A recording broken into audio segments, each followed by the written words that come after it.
So we are gonna be having a quick review of this Gio floor pump. The model is GF-43P. This is bought via the Shopee platform for about 665 pesos. So it looks sturdy, it feels sturdy even though it is made of plastic. Meron siyang what I would call foot plates na maganda ang pagkakadesign which adds stability to the pump kaya walang alog habang nagpapump ka. Ito na rin ang tumatayong pinakapaa ng pump so no need na siyang isandal. So ibig sabihin kaya niyang tumayo on its own. Yung handle niya naman ay comfortable and napaka-ergonomic nung pagkakadesign.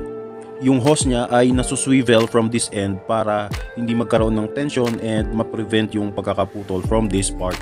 It also has enough length para maski alanganin yung lagayan ng pito or yung pagkakaposisyon ng gulong na bubombahan ay maaabot pa din and komportable pa rin bombahan. Sa pinaka-body naman ng floor pump ay may nakaabang na lagayan on both ends para hindi kalat-kalat yung hose pag itinabi na. In short, pretty much standard naman ang mga parts like yung hose, yung tapakan, body at iba pa. Pero kaya ko lang naman pinili itong specific model na ito ng floor pump ay dahil sa kanyang gauge. So far wala or bihira ang negative review nito sa Shopee in terms of the gauge. Yung iba kasing within the same price range ay may mga negative feedback like sira yung gauge nung dumating or after a few usage ay nasira agad. At kung ano-ano pang negative feedback. Hassle yun if ibabalik mo pa, diba? So instead of risking it, doon na lang tayo sa mas mataas ng konti ang presyo pero may dagdag assurance. At eto nga, as you can see, yung actual product ay pareho nung naka-advertise.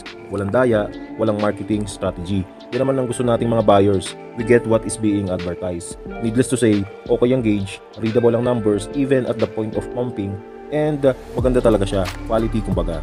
In terms of compatibility naman, pwede siya sa Schrader and Presta valves. However, the way you use it is that you have to change it specific to your valve type. Sa akin ay walang problema dahil lahat naman ng paggagamitan ko nito ay iisang valve type lang. And okay lang din naman if ever na magpapalit dahil madali lang. If familiar ka na dun sa mga Gio compact pump na interchangeable siya from Presta to Schrader or vice versa, ay probably madali na sa'yo ito. Medyo inconvenient nga lang siya if we are to compare it to other floor pumps na merong dalawang valves na naka-ready na. Halimbawa niyan, yung floor pump ng Rock Bros, yung pinakamura nila na worth 500 pesos, dalawa na yon, dalawang valves na naka-ready na. So hindi ka na magpapalit-palit pa. Pipiliin mo na lang kung ano yung valve type na isasalpak mo.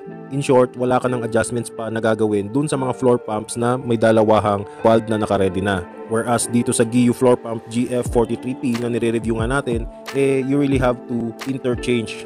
Okay, so para lang siyang yung Gio compact pump or yung hand pump na pinalaki mo lang. So ganun pa rin yung procedure, pabalik na rin mo pa rin yung mga parts nung valve ng floor pump para magamit mo if you're using Schrader or if you're using Presta. I'm going to show you a quick comparison sa dalawang pumps. Even though it's a David and Goliath, we thought it would be fun just to know the numbers and para na din may reference ka para masabi kung talaga bang okay and sulit ba itong bilhin or magtatyaga ka na lang sa cheaper alternative. Obviously, I'm expecting na mas madali gamitin itong floor pump kaysa sa isang mini pump. It's a no-brainer pero let's see kung gaano nga ba kalayo ang difference nila.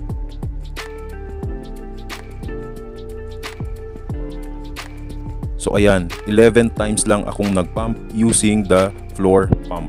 Samantalang 140 na beses akong nagpump using the mini pump para lang ma-reach ang 40 PSI. So ano ba ang ibig sabihin niyang difference na yan in a practical application? Well, we are simply talking here in terms of convenience. That's it. If you are 30 years old or older, masakit na sa likod ang matagal na nakayuko or nakatupi ang tuhod na may significant pressure, which is itong paghahangin nga ng gulong. Pero for 11 pumps lang, which is itong ang nagawa nitong floor pump na ito, ay hindi mo halos ramdam yung pressure, inconvenience, or yung pains either sa likod, sa paa, or maski saan. Yung 140 times na pagbomba using a hand pump, that's actually painful na sa braso, kamay, and including sa leeg, binte, at lower back. At ang pinag-uusapan pa lang natin dito ay isang gulong pa lang. So, madodoble pa yan up to 280 pumps para sa dalawang gulong. Just in case lang na isang buong wheel set ang papalitan mo kung wala kang floor pump. Pero, alam naman natin na you are using a floor pump sa bahay and pang emergency lang talaga or pang ride lang ang mga mini pumps. Again, we're just wanting to provide the estimated numbers here. So, in case mini pump pa din ang gamit mo even sa bahay, then you might want to consider investing in a decent floor pump.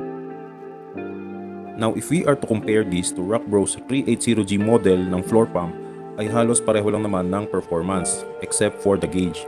masyadong significant ang nawawalang hangin dun sa Rock Bros floor pump. Every time tinatanggal na yung hose mula sa pito ng interior. They kept telling na yung malakas na tunog ng pagsirit ng hangin ay excess air from the hose at hindi from the inner tube daw. Pero madaming beses ko nang chinek, and in my experience, kahit anong technique ang gawin ko ay malaki talaga ang nababawas na hangin. But with this GF43P ay mga 4 PSI lang ang nababawas, which is very nice kasi it's rather believable na this loss of air ay dahil lang sa initial contact sa pito upon rechecking. Ito rin ang dahilan kung bakit ako nag-switch from Rock Bros 380G to this Geo GF43P floor pump, maski na mas mahal ito ng presyo. Pasintabi po sa mga Rock Bros 380G owners, wala po tayong intensyong masama. I'm just relaying my personal experience from the said brand and model. Maybe you have a different experience on your own, but if I were to pick again, itong GF-43P pa din ang choice ko. Iba pa din kasi yung may peace of mind ka knowing na after mo lagyan ng specific amount of air yung gulong mo ay hindi siya nababawasan real quick.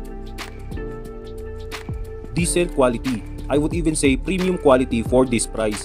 Just for 665 pesos ay meron ka ng high pressure floor pump with gauge na okay naman ang quality. Ang ibang floor pumps kasi sa Shopee ay mas mahal na.